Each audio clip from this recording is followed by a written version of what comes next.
Wow. Well, what a perfect time for the Democratic response, brought to you by Chairman Tom Perez of the DNC. Good morning, Chairman.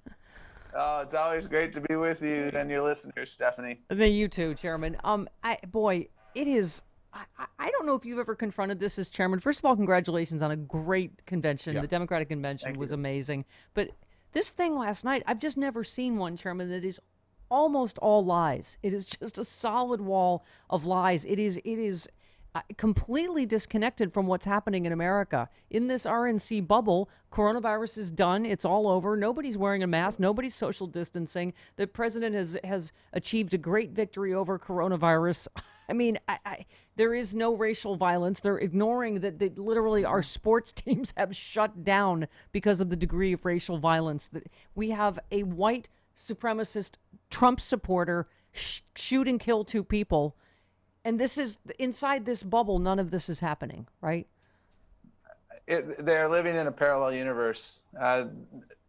It's hard to, if we had a contest of which speaker was in the parallel universe to the greatest degree, we could have a pitched battle for that because there are so many contenders for that award. Larry Kudlow talking about the coronavirus in the past tense. We just passed 180,000 deaths from the coronavirus. We're less than 5% of the world's population, over 20% of the world's coronavirus cases. Larry Kudlow, you're living in a parallel universe. Your president has no plan. You look at the jobs report, again, another dismal jobs report this morning. We have 1 in 10 Americans out of work.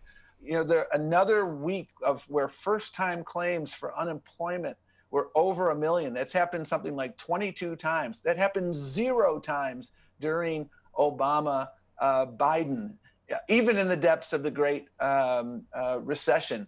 You did not hear the name Jacob Blake uttered last night. Yeah. You have a president and a vice president and an administration who continue to fan the flames of racial unrest rather than solving it. We have a climate crisis, Stephanie. We have a hurricane battering Texas and Louisiana. You have wildfires north of where you are. And you have a president and an administration who's a climate denier. The one thing they were truthful about, and we've got to give them credit for this, they have no platform. Yes. They have no platform. Their platform is whatever the hell Donald Trump says. That's their platform. Did you hear Mike Pence actually say we're going to make America great again? Again. I mean, it's just Right. I mean, Chairman, do you feel like people, who was it last night, talked about Trump rebuilt the economy? When you and I know that Barack Obama took a 10-something% unemployment rate, handed Donald Trump a 4.7, it is now back over 10. Barack Obama rebuilt the economy, handed it to Trump, who has now destroyed it again. I mean, Well, and go ahead. and let me put a slightly finer point. I agree with everything you just said on the economy. Every president since Herbert Hoover has presided over net job growth during their presidency until now. So this president is currently competing with Herbert Hoover to have the dubious honor of being the worst jobs president, perhaps in American history. That's the reality of where we are now. And the further reality, Stephanie, is they have no plan for any of this. Yeah. So they change the subject, they distract, they use silly terms like socialism.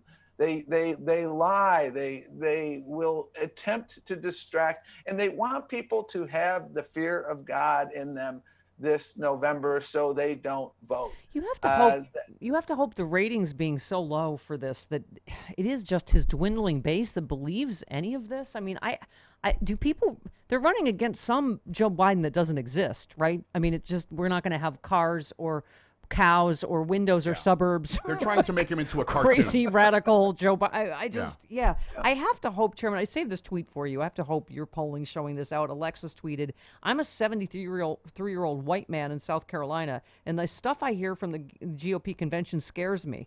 I'm not scared my black neighbor's going to steal my windows, or that Joe's going to take my guns, or Kamala's going to turn the USA over to MS-13. I am scared that my country's plunging into fascism.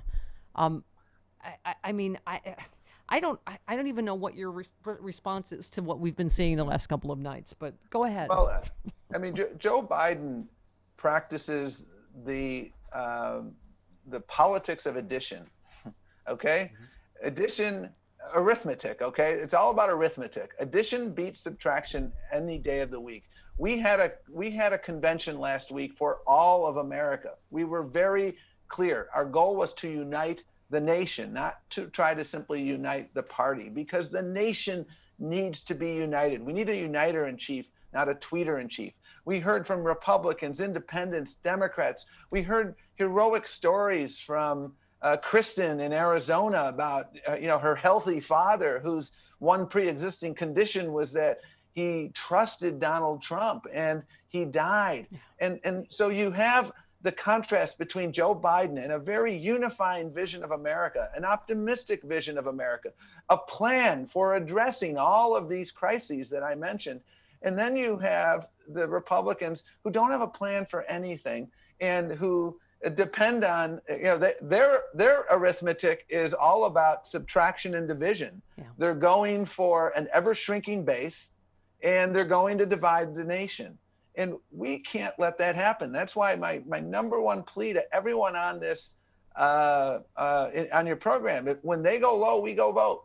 Yeah. When they go lower, we get all of our eligible friends to vote. And we've got to keep doing that. Make a plan. Go to iwillvote.com. Wherever you are listening from this morning, you can go to iwillvote.com, get your information about your registration, and make a plan. And remember, where you live, there's a very high chance that November 3rd is the last day you can vote, but it's not the first day you can vote. So make a plan early. Don't wait till the 2nd of November. Yeah. Make a plan today. Election day starts in a couple weeks in a number of states. Yeah. So make a plan and get out there, because that's how we win. Yeah. And Chairman, you've said nearly 122 million people tuned into the Democratic convention. Obviously, numbers way down for the Republican convention. As you say, it is a dwindling base. I know the polls are looking good, but as you know, the conversation we get to every time that all of my listeners are like, can you please ask Chairman Perez, are we going to have a free and fair election? What about the post office? What about this? What about that? And I'm sure you heard Hillary Clinton's comments, and I couldn't agree more. She's been right about everything. Do not concede. Democrats should not concede. We need to fight. And I think that's all people want to know, is that you guys are prepared for the number of ways they are currently cheating. I mean, what is your take on vote by mail? He's already, if you look at polling, eroded people's confidence in being able to vote by mail. Tell us your take on all that. Yeah, absolutely. I mean, he can't win on the merits. And so he invites foreign interference and he's trying to suppress the vote. That's abundantly clear. The difference between now and 2016 is we're seeing voter suppression on steroids, the attacks on the post office. We are employing every single tool in our toolbox, and we're building new tools. Litigation, for instance. We have won critical cases in places like Wisconsin and Pennsylvania and Minnesota and elsewhere. And we will continue to do that because we're on the right side of the law. We're playing offense in these states where they're filing those silly lawsuits. We're intervening, and it's not just us, it's our partners, whether it's Stacey Abrams' group, Fair Fight, or Eric Holder's group, or others. There's the most remarkable and robust ecosystem that I've ever seen in voter protection because it's necessary. We have 20 voter protection people on the ground in Florida. 4 years ago, we had like 4 or 5, and we're working hard. Education and organizing. We won that Supreme Court race, Stephanie, in April in Wisconsin in no small measure because we out-hustled them. Yeah. And you look at the vote by mail advantages we have now in Florida, in North Carolina, in Arizona, and that's because we're organizing and we're using it. Donald Trump's attacks on vote by mail are hurting his own base. He's getting calls from Republicans saying, ixnay this, stop it, because our people actually listen to you. And when when you're telling them don't vote by mail, even though you do it, they're actually heeding your words. And so he's suppressing his own vote. So we're going to continue to use every tool in the toolbox, and we're working with local authorities to make sure there are drop boxes. There are going to be more drop boxes in Milwaukee in November. There's going to be drop boxes, in other jurisdictions because we don't want to have to rely exclusively on the post office. Yeah. Chairman, you did a great job in 2018. You did a great job on the convention. You had the best day of online fundraising in the DNC's history. Obviously, Kamala Harris was a out of the park pick. I think that and your fundraising, all that showed that. So I think it's iwillvote.com. iwillvote.com. Okay. Wherever you are, go to it. Make a plan early, and you can get all the information you need about all the rules in your state. Yep, and we have linked to it, so please make a plan.